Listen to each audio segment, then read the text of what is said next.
15 फरवरी को महाशिवरात्रि है। हिंदुओं के लिए एक बड़ा त्योहार है ये शिवरात्रि। पौराणिक मान्यता के अनुसार इस पावन रात को भगवान शिव और माता पार्वती का विवाह हुआ था। इसलिए शिव भक्त रात भर जागकर शिव की आराधना करते हैं। इसकी तैयारी सुबह से ही शुरू हो जाती है। सुबह से ही मंदिरों में शिव भक्तों की लाइन लगती है, पूजा पाठ शुरू हो जाता है। कई सारे लोग इस दिन व्रत रखते हैं, कुछ नहीं खाते। शिव की आराधना का सबसे खास मौका शिवरात्रि का होता है। शिव के धामों पर काफी धूम रहती है। आप सोच रहे होंगे हम शिवरात्रि पर आज क्यों बात कर रहे हैं। चलिए मेन स्टोरी पर आ जाते हैं और शिवरात्रि के ताजमहल कनेक्शन पर बात करते हैं। आपको बताते हैं कि कैसे एक बार फिर शिवरात्रि के मौके पर ताजमहल यानी तेजो महाले में पूजा की मांग उठ रही है। पिछले कुछ समय से शिव भक्त के एक धाम के रूप में ताजमहल की चर्चा जोर पकड़ रही है। ऐसा कहा जाता है कि ताजमहल पहले शिव का प्रसिद्ध मंदिर हुआ करता था, जिसे तोड़कर मुगल बादशाह शाहजहां ने मुमताज की याद की निशानी में तब्दील कर दिया। बाद में परिसर में दोनों का मकबरा बना दिया गया। ताजमहल के तेजो महाले होने के समर्थन में कई सारे सबूत, कई सारे तर्क सामने रखे जा रहे हैं। कई सारे पुरातात्विक सबूतों को सामने रखा जा रहा है। मामला कोर्ट में चल रहा है। मतलब ताजमहल की मूल पहचान पर पुख्ता सवाल तो खड़े हो ही रहे हैं। विवाद है तो पूजा पर विचार से इनकार क्यों? जब तक फाइनल फैसला सामने नहीं आता है तब तक हिंदुओं की आस्था से इनकार क्यों? शिवरात्रि जैसे विशेष मौके पर परिसर में शिव आराधना की गुंजाइश क्यों नहीं है? अगर ताजमहल के शिवधाम कनेक्शन पर कुछ भी प्रमाण है जिस पर कोर्ट में बहस हो रही है तो शिवरात्रि के मौके पर यहां सेलिब्रेशन होना ही चाहिए। ऐसी मांग हिंदू संगठनों की तरफ से उठाई जा रही है और यह मांग जोर पकड़ती जा रही है धीरे धीरे करके। हिंदू महासभा की तरफ से 72 घंटे का अल्टीमेटम दिया गया है और उनका कहना है अगर उर्स के मौके पर ताजमहल में एंट्री फ्री की जा सकती है, उर्स के मौके पर ताजमहल के अंदर मुसलमानों को विशेष आयोजन का मौका मिल सकता है, तो वैसा ही मौका शिवरात्रि पर हिंदुओं को क्यों नहीं मिल सकता है? शिव भक्तों के लिए शिव की आराधना का सबसे खास मौका शिवरात्रि को ही आता है और इसे अहमियत क्यों नहीं दिया जा रहा है?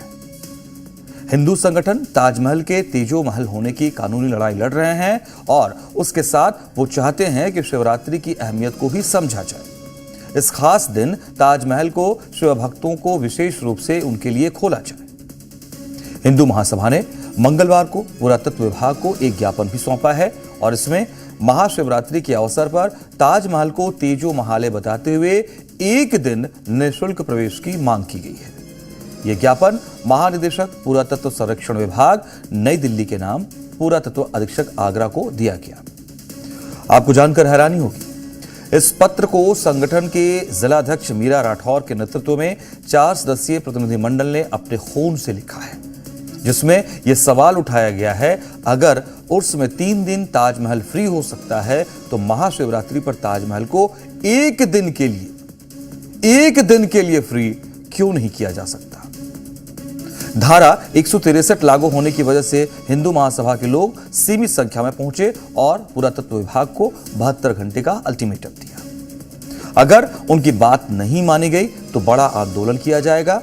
हिंदू महासभा ने घोषणा की है कि 15 फरवरी को महाशिवरात्रि के अवसर पर सुबह 10 बजे आगरा किले के सामने स्थित श्री राम मंदिर से साधु संतों के साथ ही ताजमहल की ओर कूच किया जाएगा, प्रस्थान किया जाएगा। संगठन का यह दावा है वो ताजमहल के बंद 22 कब्रों के दर्शन की भी मांग उठाएगा। इस दौरान संगठन अध्यक्ष मीरा राठौर ने कहा, महाशिवरात्रि हिंदू समाज का प्रमुख पर्व है और इस दिन श्रद्धालुओं को दर्शन की अनुमति मिलनी चाहिए। उन्होंने प्रशासन से सहयोग की अपील करते हुए कहा कि ये पुण्य कार्य है और इसमें बाधा नहीं आनी चाहिए। संगठन ने तेजो महाले महाशिवरात्रि दर्शन नाम से पोस्टर भी जारी कर दिए हैं। साथ ही संगठन की तरफ से देश के 12 प्रमुख शिवलिंग मंदिरों के महंतों और साधु संतों को स्पीड पोस्ट के माध्यम से आमंत्रण पत्र भेजने की जानकारी दी गई है। उर्स होता है तो 3 दिन के लिए ताजमहल फ्री किया जाता है, तो हमारी महाशिवरात्रि 15 तारीख की है। तो मेरी एसआईओ से मांग है कि जैसे हमारे साधु संतों को मैंने निमंत्रण दिया और सभी हमारे साधु संत आएंगे तो उनके लिए राम जी के मंदिर पे हम लोगों ने ठहराया है, उनका आना फ्री, जाना फ्री और ताजमहल की टिकट भी फ्री है। तो जहाँ से भी आएंगे उनका सब कुछ खर्चा मैं फ्री दूंगी। मगर मेरी एसआई से मांग है कि अगर होता है तो ताजमहल फ्री हो जाए 15 तारीख को, तो बहुत अच्छा रहेगा। जब वो 3 दिन के लिए फ्री करा सकते हैं तो हमारे महाशिवरात्रि के लिए, क्योंकि हम सभी लोग धर्माधारी हैं और देश विदेश से हमारे साधु संत आएंगे, तो जो 22 कमरे बंद पड़े हैं तो उनके दीदार करेंगे और दर्शन करेंगे।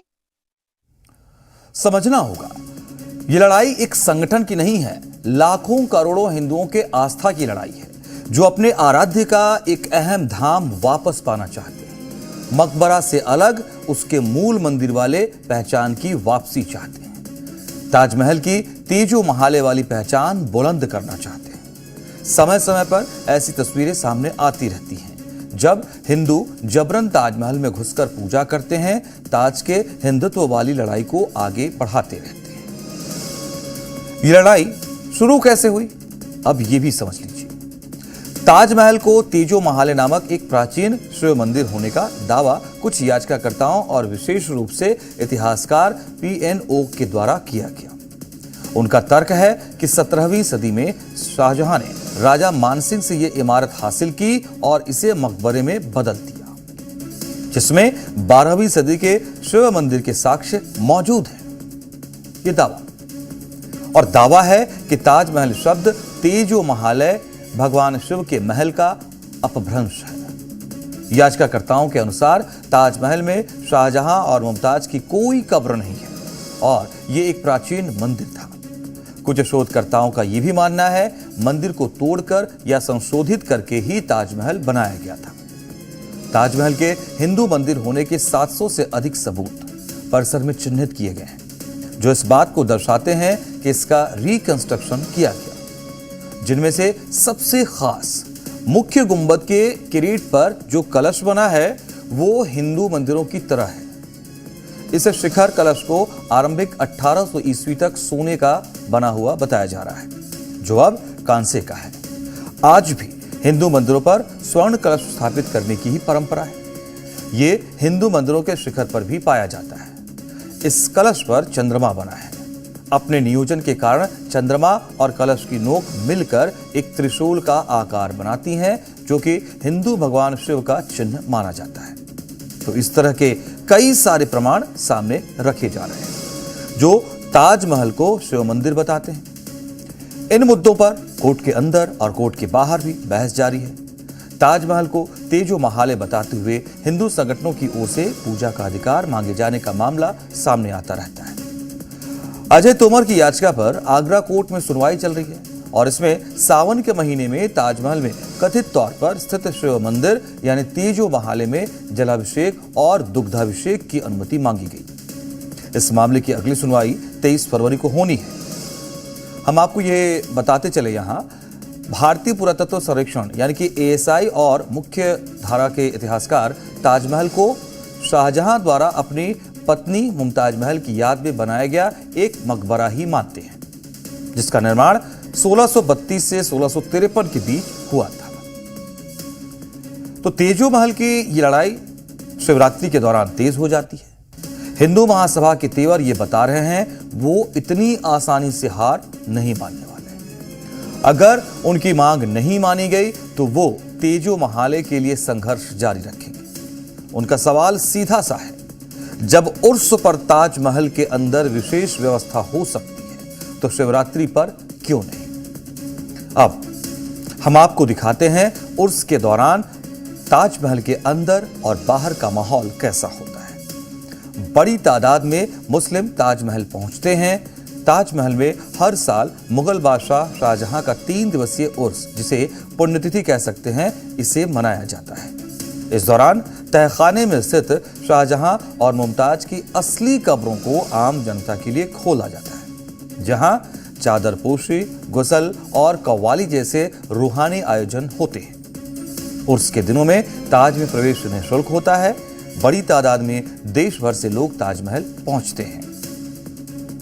370वां उर्स मनाया जा रहा है ताजमहल के अंदर, जिस दिन बहुत सारी चादरें आती हैं और शाहजहां और मुमताज़ की असली वाली कब्र पे चलती हैं। और ये दिन स्पेशल इसलिए भी है क्योंकि आज के दिन सिर्फ साल में एक ही दिन शाहजहां और मुमताज़ की असली वाली कब्र दिखाई जाती है। जो हम लोग कब्र देखने जाते हैं वो असली नहीं होती है, उसके नीचे तहखाने में असली कब्र है जो सिर्फ आज के दिन दिखाई जाती है, यानी कि शाहजहां के उर्स वाले दिन।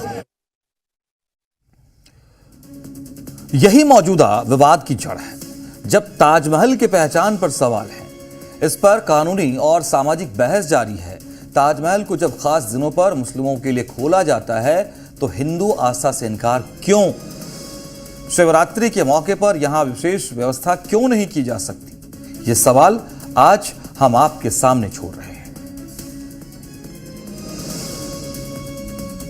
तो ताजमहल बनाम तीजो महाले का ये जो मामला है बेशक कोर्ट में भी है, इसके लिए संघर्ष बाहर भी हिंदू संगठनों की तरफ से प्रियंका जारी है, लेकिन महत्वपूर्ण सवाल रखा गया है और हिंदू संगठन भी अपनी जगह पर सही है। ठीक है ना, अभी एक क्लियर तो नहीं हुआ है ना कि वो क्या है। मामला कोर्ट में चल रहा है और कोर्ट में चल रहा है तो 50-50 भी मान लीजिए। आपका ताज वाला अगर मानकर चले, ताजमहल वाला, आप वहां जा रहे हैं उर्स में, तो भाई उसी तरीके से 50% अभी भी उस स्थिति में हिंदू संगठन मानकर चल रहे हैं कि भाई हमारा भी हिस्सा है तीजो महल को लेकर के, तो वहां हमें भी पूजा करने दीजिए। और ये सवाल दर्शकों के सामने भी रखा इसलिए हमने प्रियंका कि वो भी इस पर रिएक्ट करे हमारे साथ। बिल्कुल मनोज, देखिए क्योंकि मामला जो है वो कोर्ट में है तो अंतिम फैसला तो ऑब्वियस सी बात है कोर्ट का ही होगा, लेकिन उससे पहले जो किया जा सकता है कि देखिए किसी तरह की हिंसा नहीं होनी चाहिए, किसी तरह का विवाद नहीं होना चाहिए। हिंदू पक्ष का अपना जो है कहना है, मुस्लिम पक्ष का अपना कहना है, लेकिन दोनों ही संगठन जो है एक बातचीत करके इसका एक जो टेम्पररी समाधान है मुझे लगता है वो निकाला जा सकता है। बिल्कुल। अगली स्टोरी का रुख करते हैं प्रियंका।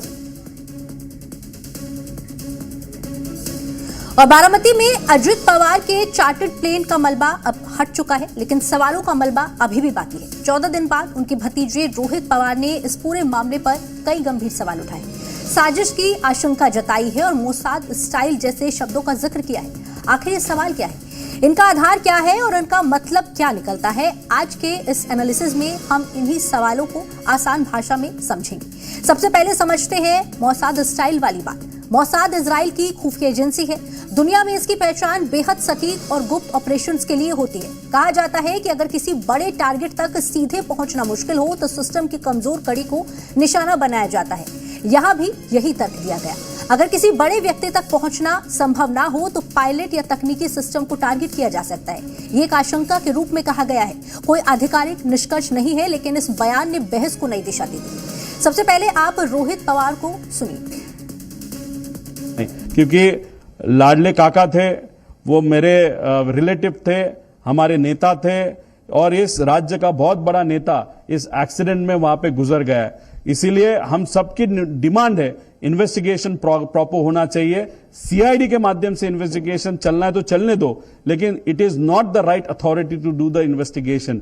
इन्वेस्टिगेशन करना है तो यूरोपियन, यूएस बेस्ड या फ्रांस या यूके बेस्ड ऐसे एजेंसी को वहां पे लाने की वहां पे जरूरत है। डिटेल इन्वेस्टिगेशन होने की वहां पे जरूरत है और हम सबको ऐसे लगता है it was not an accident but it was planned accident, ऐसे हम सबको लगता है। वहीं रनवे को लेकर भी चर्चा हो रही है। बारामती एयरपोर्ट पर रनवे 11 और रनवे 29 दोनों उपलब्ध थे। कहा गया कि पहले रनवे 29 की अनुमति मांगी गई, फिर रनवे 11 पर उतरने की कोशिश हुई। अगर रनवे 29 अपेक्षाकृत आसान था तो बदलाव क्यों? शुरुआत में ये जो विमान है जो अजित दादा को लेके वहां पे जा रहा था, उन्होंने 29 नंबर का साइड वहां पे एटीसी से परमिशन मांगी थी। वहां पे आगे सन भी नहीं था और फ्लैट लैंड था, वो लैंड हो सकते थे, लेकिन अचानक से उन्होंने 11 का लैंडिंग वहां पे मांगा, फिर उन्होंने टर्न अराउंड लिया, वापस 29 का मांगा, वापस कैंसिल किया, वापस 11 का वहां पे मांगा। वहां पे अनफॉर्चुनेटली थोड़ा सा हायर सेक्शन होने के कारण वहां पे एक्सीडेंट हुआ था।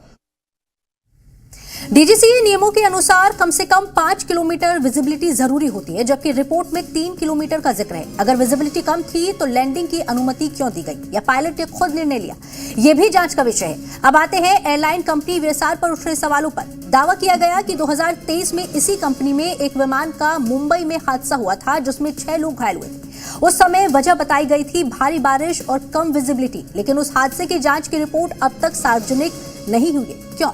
अगर पहले की खामियां सामने आती और सुधार होते तो क्या ये दुर्घटना टल सकती थी? ये भी कहा गया कि यूरोपियन एविएशन सेफ्टी एजेंसी ने कभी इस कंपनी को लेकर गंभीर आपत्तियां उठाई थी। अगर ऐसा था तो भारत में इसके विमानों को उड़ान की अनुमति कैसे मिल रही थी? इन दावों की स्वतंत्र पुष्टि अभी तक नहीं हुई। कंपनी से प्रतिक्रिया लेने की भी बात सामने आई है, लेकिन आधिकारिक जवाब अभी सामने नहीं आया। सवाल सिर्फ पुराने हादसों तक सीमित नहीं है। आरोप है कि पायलट को तय नियमों के अनुसार पर्याप्त आराम नहीं दिया जाता था। उड़ान घंटों में रिकॉर्ड में गड़बड़ी की आशंका जताई गई। यह भी कहा गया कि कुछ उड़ानों में कॉकपिट वॉइस रिकॉर्डर सही तरीके से सक्रिय नहीं थे। एक और तकनीकी मुद्दा सामने आया, ट्रांसपोंडर क्रैश से करीब 1 मिनट पहले बंद क्यों हुआ? दूसरी बात, जो अगर ट्रांसक्रिप्ट आप देखो जो एटीएस का है, उसमें टाइमिंग और उसमें जो भी वहां पे बताया गया है उसका अगर कैलकुलेशन अगर आप करो, और जो सैटेलाइट से ये प्लेन कनेक्ट होता है उसका ट्रांसपोंडर 1 मिनट पहले बंद किया गया था, तो 1 मिनट पहले तक प्लेन की हाइट, स्पीड, लेंथ और उसका alignment to the landing strip was okay. But 1 minute में ऐसा क्या हो गया कि ट्रांसपोंडर बंद किया गया और उस 1 मिनट में ये प्लेन शायद बहुत नीचे आया था और वो घटना वहां पे घटी। वो स्टॉल क्यों हुआ, उसके बहुत सारे अलग अलग कारण है, लेकिन उसमें से एक कारण ये मैन्युअल इंटरवेंशन वो भी वहां पे हो सकता है। विमान के मेंटेनेंस को लेकर भी सवाल है। क्या नियमित जांच समय पर हुई? क्या टेकलॉग और एयरवर्दी रिपोर्ट सार्वजनिक की जाएंगी? अगर मेंटेनेंस में लापरवाही थी तो जिम्मेदारी किसकी है? ये सभी बिंदु जांच के दायरे में आने चाहिए।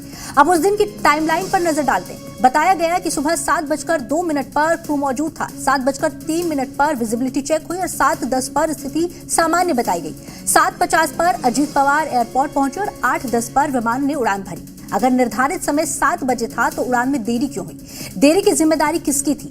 आखिरी समय में पायलट बदलने की बात भी सामने आई है। पहले जिन नामों का जिक्र था वो बाद में बदल दिए गए। क्या ये सामान्य प्रक्रिया थी या कुछ असामान्य? क्या पायलट्स की ब्रेथ एनालाइजर जांच हुई थी? ये सभी सवाल जांच एजेंसी से जवाब मांगे जा रहे हैं। डीजीसीए की रिपोर्ट और स्थानीय एयर ट्रैफिक कंट्रोल के समय में कुछ सेकंड का अंतर क्यों है? को पायलट की आखिरी आवाज सुनाई देने का दावा किया गया, लेकिन मुख्य पायलट की प्रतिक्रिया पर सवाल उठ रहे हैं। क्या ये तकनीकी गड़बड़ी थी? इस सब को देखने के बाद, वो जो भी ट्रांसक्रिप्ट पढ़ने के बाद, सुनने के बाद, हम सबको ऐसे थोड़ा सा लगता है कि ये जो पायलट है उनको अल्कोहलिज्म का थोड़ा सा गलत अनुभव उनका था। इंफॉर्मेशन उसके बारे में बहुत सारी है और उसी के साथ जो ट्रांसक्रिप्ट में पाठक मैम जो है, जो वैमानिक को पायलट है, उनका आवाज आ रहा है, लेकिन कॉकपिट में और किसी का आवाज वहां पे पीटीटी के माध्यम से वहां पे सुनाई नहीं दे रहा। तो उसमें वो पायलट क्यों नहीं बात कर रहा? और एंड का अगर संभाषण अगर आप देखो या कॉन्वर्सेशन आप देखो तो पाठक मैम वहां पे ओ शिट मतलब जनरली मेरे मेरे बोला जाता है। और अब आज की तीसरी स्टोरी जिसका विश्लेषण हम शुरू कर रहे हैं। आज हम बात कर रहे हैं बांग्लादेश के आम चुनाव की, जिसे सिर्फ एक सामान्य संसदीय चुनाव नहीं बल्कि इतिहास का निर्णायक मोड़ कहा जा रहा है। 12 फरवरी को 300 संसदीय सीटों के लिए होने वाले 13वें आम चुनाव का प्रचार थम चुका है, लेकिन सवालों, आशंकाओं और राजनीतिक हलचलों का दौर अपनी चरम पर है। ये चुनाव इसलिए ऐतिहासिक है क्योंकि बांग्लादेश के इतिहास में पहली बार ऐसा हो रहा है जब पूर्व प्रधानमंत्री शेख हसीना की पार्टी अवामी लीग को चुनाव लड़ने की अनुमति नहीं दी गई है। अंतरिम सरकार के मुखिया मोहम्मद यूनुस ने न सिर्फ अवामी लीग की राजनीतिक गतिविधियों पर पाबंदी लगा दी है, बल्कि चुनाव आयोग ने तो उसका पंजीकरण भी रद्द कर दिया है। ऐसे में लोकतंत्र, वैधता और जनादेश को लेकर देश और दुनिया की नजरें ढाका पर टिकी हुई हैं। तो दूसरी ओर सरकार बनाने की दौड़ में सबसे आगे बताई जा रही बांग्लादेश नेशनलिस्ट पार्टी यानी कि बीएनपी 292 सीटों पर चुनाव लड़ रही है। लेकिन दिलचस्प पहलू ये है कि प्रधानमंत्री पद के दावेदार तारिक रहमान भी डिफेंसिव नजर आ रहे हैं। क्या ये राजनीतिक रणनीति है या अंदरूनी दबाव? ये सवाल भी चर्चा के केंद्र में है। और इसके साथ ही जमाते इस्लामी 224 सीटों पर मैदान में है, एक ऐसी पार्टी जिसे धूर कट्टरपंथी विचारधारा से जोड़ा जाता है। जमात और उसके गठबंधन के अन्य दलों की सक्रियता ने चुनावी समीकरण को पूरी तरह से बदल दिया है। अगर सत्ता का संतुलन दक्षिणपंथी दलों के बीच सिमट जाता है तो बांग्लादेश की नीतियों, चाहे वो अल्पसंख्यकों की सुरक्षा हो, महिलाओं के अधिकार हो या फिर पड़ोसी देशों से संबंध, सब पर इसका गहरा असर पड़ सकता है। इस बीच देश में हिंसा, हिंदुओं और अन्य अल्पसंख्यकों के खिलाफ हमलों की खबरें भी आ रही हैं और इससे डर का माहौल है तो चुनाव की निष्पक्षता पर सवाल खड़े कर रहा है। सवाल कि क्या यह चुनाव स्थिरता लाएगा या नई अस्थिरता की शुरुआत करेगा? क्या बीएनपी की संभावित वापसी बांग्लादेश की दिशा बदलेगी और क्या जमात इस्लामी की सियासी सक्रियता क्षेत्रीय राजनीति के लिए अब नई चुनौती बनेगी? आज हम इन तमाम पहलुओं का विश्लेषण कर रहे हैं। बांग्लादेश नेशनलिस्ट पार्टी यानी कि बीएनपी चुनावी सर्वेक्षणों में सबसे आगे दिख रही है और इसे सरकार बनाने की दौड़ में बढ़त माना जा रहा है। बीएनपी लगभग 291 सीटों पर उम्मीदवार अपने उतार रही है मैदान में। हालांकि बीएनपी को अपनी छवि और नेतृत्व पर भी आलोचना का सामना करना पड़ा है, खासकर भ्रष्टाचार और गुंडागर्दी के पुराने आरोपों के कारण। वहीं जमात इस्लामी कट्टरपंथी इस्लामी विचारधारा से जुड़ी पार्टी मानी जाती है और ये 224 से अधिक सीटों पर चुनाव लड़ रही है। जमात के समर्थन में वृद्धि और उसकी संगठनात्मक मजबूती ने इसे बीएनपी के लिए चुनौतीपूर्ण प्रतिद्वंदी बना दिया है। दोनों दलों के बीच कांटे की टक्कर चुनावी समीकरण की ओर जटिल और इसे बना रही है। और इसके अलावा जमात गठबंधन में शामिल अन्य 9 दल भी विभिन्न सीटों पर उम्मीदवार उतार चुके हैं, जिससे चुनाव का दायरा बड़ा नजर आता है। क्योंकि जमात इस्लामी बांग्लादेश की राजनीति में एक ऐसी पार्टी के रूप में देखी जाती है जिसकी पहचान उसकी स्पष्ट इस्लामिक वैचारिक प्रतिबद्धता और कट्टरपंथी रुझान से जुड़ी रही है। पार्टी की विचारधारा इस्लामिक शासन व्यवस्था, शरीयत आधारित सामाजिक संरचना और धार्मिक मूल्यों को राजनीति के केंद्र में रखने पर आधारित मानी जाती है। बांग्लादेश के स्वतंत्रता संग्राम के दौर से लेकर आज तक जमात इस्लामी की भूमिका और उसकी वैचारिक स्थिति लगातार विवादों के घेरे में रही है। चुनाव में जमात इस्लामी की सक्रियता ने अल्पसंख्यक समुदायों और महिला अधिकार संगठनों के बीच भी चिंता पैदा की है। और 224 से अधिक सीटों पर चुनाव लड़ना सिर्फ एक आंकड़ा नहीं है, बल्कि ये संकेत है कि जमात इस्लामी इस चुनाव को अपने राजनीतिक पुनरुत्थान के अवसर के रूप में देख रही है। और अगर चुनाव परिणाम त्रिशंकु हुए तो जमात किंग मेकर की भूमिका में भी आ सकती है। वही बात अगर बांग्लादेश के अंतरिम सरकार की भूमिका की करें तो बांग्लादेश में लोकतांत्रिक सरकार के हटने के बाद मोहम्मद यूनुस अंतरिम प्रशासन का नेतृत्व कर रहे हैं। हालांकि अवामी लीग और उसके समर्थकों का कहना है कि यह चुनाव वास्तव में स्वतंत्र और निष्पक्ष नहीं हो सकता, क्योंकि प्रमुख विपक्षी दल को प्रतिबंधित किया गया है और चुनाव आयोग का गठन विवादास्पद माना जा रहा है। अंतरिम सरकार के समर्थकों का दावा है कि इससे पुरानी राजनीति से ऊपर उठकर नई शुरुआत की संभावना बनी है, जबकि आलोचक इसे लोकतंत्र के लिए खतरे की तरह देख रहे हैं। और इस मतभेद ने चुनाव की वैधता और भविष्य के शासन की ढांचे पर हो वैश्विक चिंता पैदा कर दी है और यह चिंता का विषय है। तो 3 बड़े मुद्दे, बड़ी स्टोरीज, इसका विश्लेषण हमने किया है। सोमवार से शुक्रवार इसी तरीके से और इन्फॉर्मेटिव कंटेंट के लिए हमारे साथ जुड़िए और देखिए रात 7:50 पर देश का